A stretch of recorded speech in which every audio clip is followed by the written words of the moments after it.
I am Rajendra Sunda and welcome to my channel English with Rajendra Sunda. Narration का अगला part शुरुआत करते हैं। आज पहले बेसिक्स पढ़े से आज जितने तरह के सेंटेंस हैं, assertive, interrogative, imperative, optative, exclamatory और जो भी मिसलेनियस हैं उनके बारे में चर्चा करेंगे। शुरुआत करते हैं आज सबसे पहले असर्टिव सेंटेंस की। उससे पहले मैं आपको एक चीज बता देना चाहता हूं, ये चीजें वो हैं जिसका इनडायरेक्ट बनाते समय रिपोर्टेड स्पीच का वर्ब नहीं बदलता। तो बात ऐसे होगी कि चार चीजें तो ये होगी। अगर ये चीजें हैं जैसे यूनिवर्सल ट्रुथ है, the earth moves round the sun, habitual fact में है dogs barks at strangers, historical facts है जैसे Samudragupta is called whatever the king, जो भी उसका नाम है, उस तरह से जो तथ्य होते हैं, फैक्ट होते हैं उनके बारे में, या प्रोवर्ब है honesty is the best policy. तो इनका परिवर्तन, टेंस का परिवर्तन, वर्ब का परिवर्तन अभी नहीं करना है। एक बात, दूसरा कब नहीं करना है, जब रिपोर्टिंग स्पीच जिसको आप रिपोर्टिंग वर्ब कहते हैं, यानी ये वाला पोर्शन, यानी ये वाला जो पोर्शन है इसके अंदर प्रेजेंट और फ्यूचर से, सेज और विल से अगर हो तो भी इस पोर्शन का टेंस वर्ब नहीं बदलती है। तो क्लियर इतनी बात ये होगी, यूनिवर्सल ट्रुथ होगा तो यहां पर आपको टेंस नहीं बदलना, सबसे पहले ये देखना है। हैबिचुअल फैक्ट होगा तो यहां पे आपको वर्ब नहीं बदलनी है, प्रोवर्ब होगी तो यहां पे आपको वर्ब नहीं बदलनी है, हिस्टोरिकल फैक्ट। और अगर इस साइड में नरेशन के इस पोर्शन के अंदर सेज, से, विल से है तो यहां का सिर्फ प्रोनाउन बदलना है, समय और स्थान दर्शाने वाले शब्दों में परिवर्तन करना है, वर्ब नहीं बदलनी है। ओके, शुरू करते हैं असर्टिव सेंटेंस। अब आपने ये चीज सुनी होगी असर्टिव सेंटेंस क्या होते हैं, तो जवाब आएगा साधारण वाक्य जिसको कहते हैं। तो ये सकारात्मक क्या होते हैं जिसको अफर्मेटिव कहते हैं। तो अफर्मेटिव में और असर्टिव में डिफरेंस क्या है, हम तो एक ही लेते हैं कि ही इज प्लेइंग अफर्मेटिव है, ही इज प्लेइंग असर्टिव भी है, कोई चैलेंज नहीं कर सकता। तो इनमें अंतर क्या होता है, इनमें अंतर ये होता है कि ये दो तरह के होते हैं। एक तो होता है अफर्मेटिव, और ये जानना इसलिए जरूरी है कि एग्जामिनेशन में सबसे पहले आपको ये आइडेंटिफाई करना है कि ये सेंटेंस इंटरोगेटिव है कि अफर्मेटिव है। अगर अफर्मेटिव है तो उस पर अफर्मेटिव के रूल फॉलो करोगे, अगर इंटरोगेटिव है तो इंटरोगेटिव के फॉलो करोगे। सबसे पहले इसको आइडेंटिफाई तो करें। दूसरा होता है नेगेटिव। ये जो सेंटेंस होते हैं इनका आप असर्टिव कहते हैं। इन दोनों का इनडायरेक्ट कैसे बनाया जाएगा वो आज हम सीखते हैं। इनका इनडायरेक्ट बनाने के लिए हमें सबसे पहले क्या करना पड़ेगा कि पहला परिवर्तन जो सैड होता है या सैड टू होता है या सैज होता है या विल से होता है, उनका क्या करोगे, सैड और सैड टू का तो कर दोगे टोल्ड, इसका करोगे टोल्ड। एक बात बता दूं, सैड का टोल्ड नहीं होता, क्योंकि ये तीन के आगे ऑब्जेक्ट नहीं है तो नहीं बदलेगा। सैड का टोल्ड हो जाएगा, सेज टू और सेज टू का टेल या टेल्स हो जाएगा। पहला परिवर्तन हो गया। दूसरा परिवर्तन है अपना कनेक्टिव का। कनेक्टिव का मतलब हो गया जब डायरेक्ट इसको रिपोर्टिंग स्पीच को, रिपोर्टेड स्पीच दोनों को जोड़ने के लिए कनेक्टिव क्या चाहिए, कनेक्टिव आएगा दैट। दो परिवर्तन। तीसरा परिवर्तन प्रोनाउन का है, हम पढ़ चुके हैं। चौथा परिवर्तन वर्ब का है, हम पढ़ चुके हैं। और पांचवा परिवर्तन समय और स्थान दर्शाने वाले शब्दों को, उन तीन को हम अलग पढ़ चुके हैं। ये परिवर्तन चेंज करते समय हम एक डायरेक्ट सेंटेंस से इनडायरेक्ट सेंटेंस बनाएंगे। एक बात सबसे पहले इन पे ध्यान देंगे और क्या करना होता है इसमें, ये इनका परिवर्तन कैसे करेंगे। देखिए सबसे पहले एक सेंटेंस आ गया, he said to me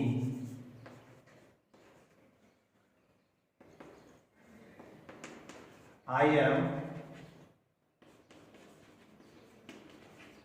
playing now. Okay, ये सेंटेंस इसको देखिए, शुरुआत हो चुकी है। पहला परिवर्तन सेड टू का टोल्ड हो जाएगा, ठीक है, तो ही टोल्ड मी हो गया। दूसरा, दोनों को जोड़ने के लिए कनेक्टिव चाहिए, तो दैट आ गया। दो परिवर्तन तो हो गए, तीन परिवर्तन हमने पहले पढ़े। यहां पर अगला जो परिवर्तन है प्रोनाउन का है, यहां पर आई है, आई और वी फर्स्ट पर्सन होते हैं, वो इसके अनुसार बदलते हैं। तो यहां फर्स्ट पर्सन के अनुसार हो गया ही। अब इज आर एम का वाजबर होता है, तो ही के साथ वो जाएगा, जो रहेगा वॉज प्लेइंग, और नाउ का हो गया देन। ये हो गया हमारा पहला परिवर्तन। ठीक यही सेंटेंस लिख रहा हूं, थोड़ा सा देख लीजिए। He said, I am playing now। Same वैसा ही है, अंतर क्या है, सिर्फ ये चीज नहीं है, ये चीज नहीं है, तो यहां इसका टोल्ड नहीं होगा। He said that, आगे वैसा का वैसा रह जाएगा। तो इसका मतलब कंक्लूजन क्या हुआ, कंक्लूजन ये हुआ कि यदि रिपोर्टिंग स्पीच में ऑब्जेक्ट है तो सेड टू का टोल्ड होगा, से का टेल होगा, सेज का टेल्स होगा, अदरवाइज सेम वैसा ही रहेगा। एक बात क्लियर हो चुकी है, इसको मैं एक बार मिटा देता हूं।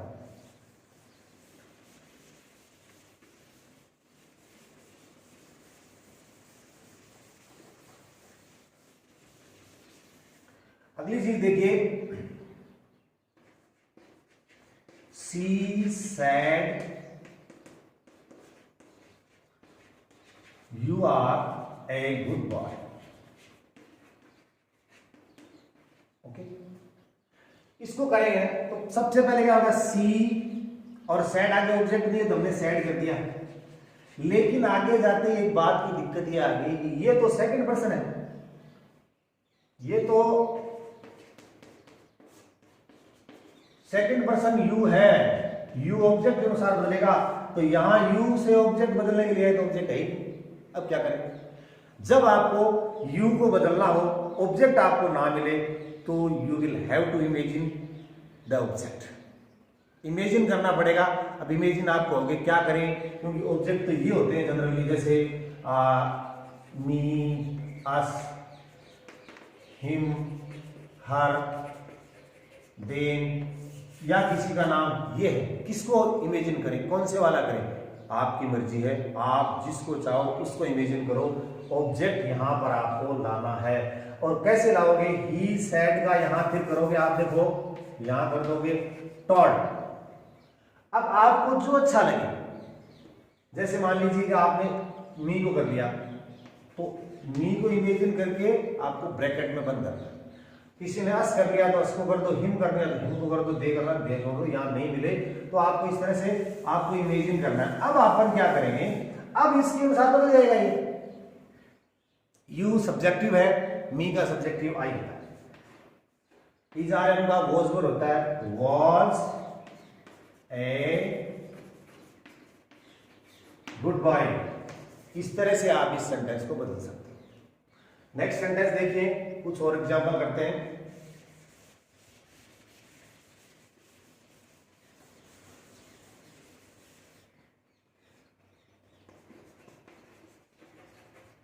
Mohan says to me, I am playing।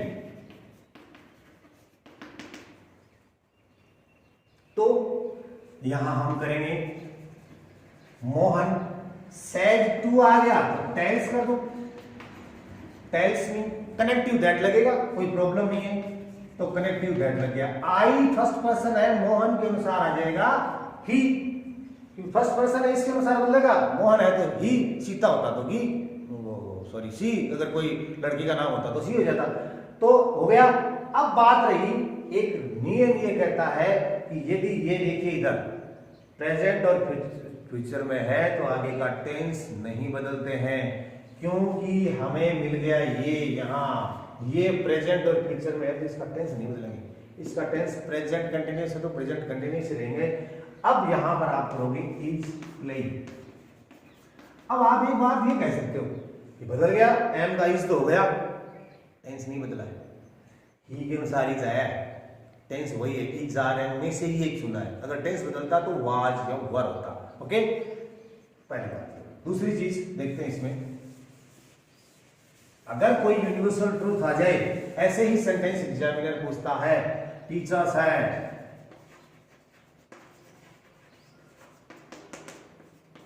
The earth moves round the sun. अब आप ये कहोगे कि इस बार तो ये पास्ट में है, अब तो टेंस बदलेगा, लेकिन यहां ये चार चीजें आ गई, यानी टेंस प्रेजेंट और फ्यूचर में होगा तो टेंस नहीं बदलेगा, पास्ट में होगा तो भी इन चार कंडीशन में नहीं बदलेगा। यूनिवर्सल ट्रूथ होगा, हैबिचुअल फैक्ट होगा, हिस्टोरिकल ट्रूथ होगा, या कोई प्रोवर्ब होगी, तो इसका हो जाएगा टीचर साइड का साइड रह जाएगा, क्योंकि आगे ऑब्जेक्ट नहीं है। That the earth moves round the sun, as it is रह जाएगा, नहीं बदलेगा, एज इट इज वैसा का वैसा आ जाएगा, मूव्स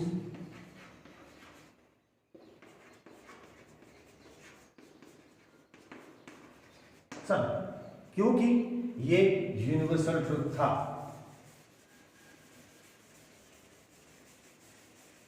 अगला चीज देखिए,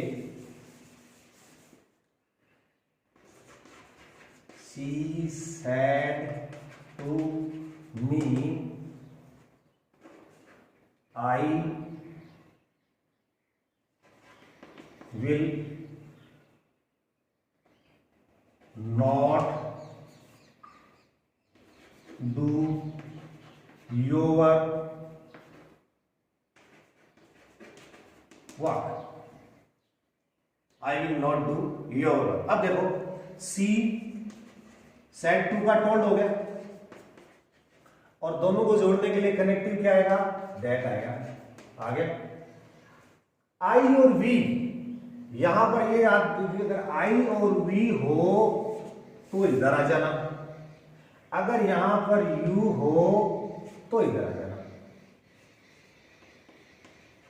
तो आप यहां जाना, थर्ड पर्सन बदलता ही नहीं, तो शी टोल्ड मी दैट। अब देखो, आई है सी के अनुसार तो सी आ गया, will shell would should see would, not do. अब ये प्रॉब्लम होगी, देखो योवर है, योवर सेकंड पर्सन है, सेकंड पर्सन ऑब्जेक्ट के अनुसार बदलता है, ऑब्जेक्ट यहां है तो इसके अनुसार बदलेगा मी। अब मी आई फैमिली का है, मी है आई फैमिली का, इसको आप यहां ऐसे देखो, आई मी माई, यू यू एंड योवर। अब योवर है तो आई की फैमिली इधर थोड़ी जाएगा, अपने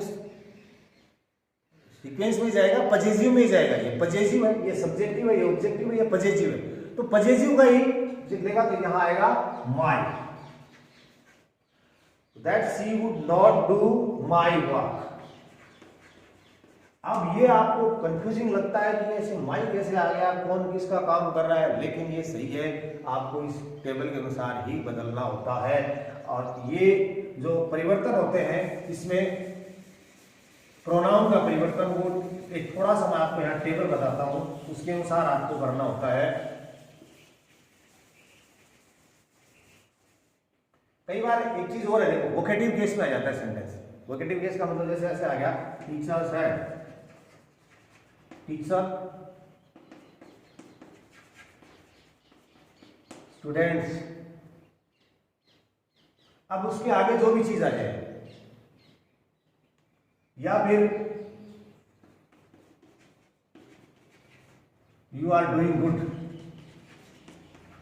डूइंग वेल, ये सेंटेंस आ गया। देखो टीचर ने कहा, अब इन्वर्टेड कोमा यहां शुरू होगी, students you are doing well, तो इसका मतलब आप कहोगे कि अब इसमें टीचर ऐसे नहीं हो सकता है कि टीचर सेड, या ऐसे शुरू करके अगला यहां दे दे सेड टीचर, ये यहां भी आ जाए, कोई फर्क नहीं पड़ता आपको। इसको वोकेटिव केस बोलते हैं। तो इस स्थिति के अंदर आप क्या करोगे, जैसे टीचर सेड आ गया तो टीचर, इसको कहा टीचर ने, स्टूडेंट्स को कहा टॉल्ड स्टूडेंट्स, बस अब खत्म बात, अब सेंटेंस यहां से शुरू हो गया। दैट ऑब्जेक्ट है, ऑब्जेक्ट स्टूडेंट्स के अनुसार आ गया, स्टूडेंट्स प्लूरल है, अगर प्लूरल है तो दे आएगा, दे वर